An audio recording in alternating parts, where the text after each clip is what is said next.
بسم اللہ الرحمن الرحیم۔ السلام علیکم ورحمۃ اللہ وبرکاتہ۔ پیارے دوستوں، سورہ اخلاص وہ مبارک سورت ہے جو الف لام للہ ہر مسلمان کو یاد ہوتی ہے، اور اس سورہ مبارکہ کے فضائل بھی شمار ہیں اور ان کا حصول بھی اللہ پاک کی رحمت سے ہر ایک کے لیے آسان ہے، بس ضرورت توجہ اور اہتمام کرنے کی ہے۔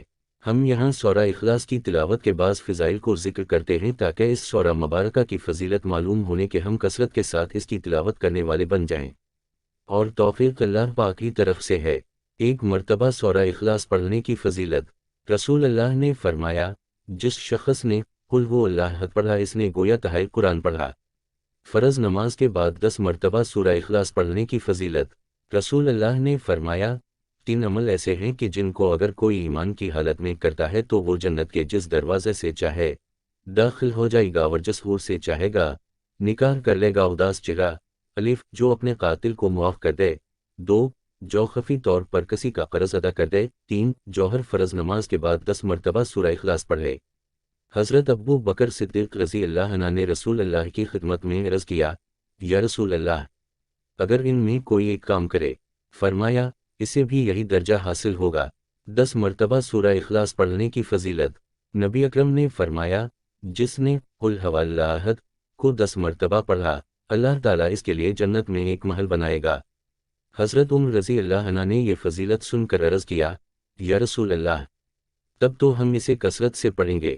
آپ نے فرمایا، اللہ کے پاس کسی چیز کی کمی نہیں اور وہ بہت پاکیزہ ہے، یعنی تم جتنا پڑھو گے اللہ تعالیٰ اتنے ہی محل تمہیں عطا فرمائے گا۔ 50 مرتبہ سورہ اخلاص پڑھنے کی فضیلت۔ حضرت انس رضی اللہ تعالیٰ عنہ سے مرفوع روایت ہے، جو 50 بار قل ہو اللہ احد پڑھے گا اللہ تعالیٰ اس کے 50 سال کے گناہ معاف کر دے گا۔ 100 مرتبہ سورہ اخلاص پڑھنے کی فضیلت۔ انس بن مالک رضی اللہ تعالیٰ عنہ سے روایت ہے، آپ نے فرمایا، جو شخص 100 مرتبہ قل ہو اللہ احد پڑھے گا اللہ تعالیٰ اس کے 50 سال کے گناہ معاف کر دے گا، بشرطی کا وہ 4 خصلتوں سے بچے، حرمت والا خون بہانے سے، اور حرام مال کھانے سے، اور زناکاری سے، اور ناجائز مشروبات سے۔ اور طبرانی کی روایت میں ہے کہ نبی پاک نے فرمایا، جو نماز میں یا خارج نماز میں 100 بار قل ہو اللہ احد پڑھے گا اللہ تعالیٰ اس کے لیے جہنم سے آزادی لکھ دے گا۔ حضرت انس رضی اللہ تعالیٰ عنہ سے مرفوع روایت کیا، جو دن بھر میں 100 بار قل ہو اللہ احد پڑھے گا اللہ تعالیٰ اس کے 200 برس کے گناہ معاف فرما دے گا مگر یہ کہ اس پر قرض ہو۔ سنن الترمذی۔ 200 مرتبہ سورہ اخلاص پڑھنے کی فضیلت۔ حضرت انس رضی اللہ تعالیٰ عنہ سے مرفوعاً روایت کیا، جو دن بھر میں 200 مرتبہ سورہ اخلاص پڑھے گا اللہ تعالیٰ اس کے لیے 1500 نیکیاں لکھے گا مگر یہ کہ اس پر قرض ہو، یعنی قرض معاف نہ ہوگا۔ 1000 مرتبہ سورہ اخلاص پڑھنے کی فضیلت۔ حضرت حذیفہ رضی اللہ تعالیٰ عنہ سے مرفوع روایت ہے، جس نے 1000 بار قل ہو اللہ احد پڑھی تو تحقیق اس نے اپنی جان اللہ تعالیٰ سے خرید لی۔ ہما وقت سورہ اخلاص پڑھنے والے صحابی کا مرتبہ۔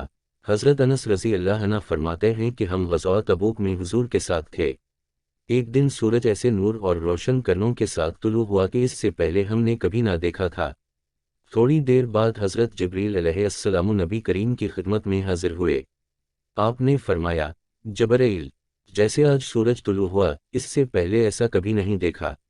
انہوں نے عرض کیا، آپ کے صحابی معاوی بن معاوی لیسی مدینہ طیبہ میں انتقال فرما گئے ہیں، اللہ تعالیٰ نے ان کی نماز جنازہ میں 70,000 فرشتے بھیجے ہیں۔ آپ نے دریافت فرمایا، انہیں یہ مقام کیسے حاصل ہوا؟ سیدنا جبریل نے فرمایا، یہ دن رات چلتے پھرتے اٹھتے بیٹھتے ہر حالت میں قل هو اللہ احد کی تلاوت کیا کرتے تھے، یہ اسی کا اجر ہے۔ سورہ اخلاص وات کی محبت جنت کو لازم کرتی ہے۔ حضرت عائشہ صدیقہ رضی اللہ تعالیٰ عنہ فرماتی ہیں کہ رسول اللہ نے ایک شخص کو کسی سری میں بھیجا تو وہ اپنے ساتھیوں کی امامت کراتے ہوئے اپنی قراتِ کو قل هو اللہ احد پر ختم کیا کرتا تھا۔ جب وہ لشکر واپس آیا اور لوگوں نے رسول الف کی خدمت میں اس بات کا تذکرہ کیا تو آپ نے فرمایا کہ اس سے پوچھو کہ وہ ایسا کیوں کرتا ہے۔ جب لوگوں نے اس سے پوچھا تو اس نے جواب دیا، اس لیے کہ اس میں رحمان عزوجل کی تعریف ہے اور میں اسے پڑھنا پسند کرتا ہوں۔ تو آپ نے فرمایا، اسے خبر دے دو کہ اللہ عزوجل بھی اس سے محبت فرماتا ہے۔ رسول اللہ اپنے ایک صحابی کے ساتھ کہیں جا رہے تھے کہ آپ نے کسی شخص کو سورہ اخلاص پڑھتے ہوئے سنا تو آپ نے ارشاد فرمایا، واجب ہو گئی۔ میں نے عرض کیا، یا رسول اللہ، کیا واجب ہو گئی؟ فرمایا، جنت۔ گھر میں داخل ہوتے وقت سورہ اخلاص پڑھنے کی فضیلت۔ حضرت جریر بن عبد اللہ رضی اللہ عنہما سے مروی ہے کہ رسول اللہ نے فرمایا، جس نے اپنے گھر داخل نہیں ہوتے وقت قل هو اللہ احد پڑھی، یہ صورت اس کے گھر اور پڑوسیوں کے گھر سے شر کو دور بھگا دیتی ہے۔ اللہ پاک ہمیں سورہ اخلاص کی باکثرت تلاوت کرنے کی توفیق عطا فرمائے۔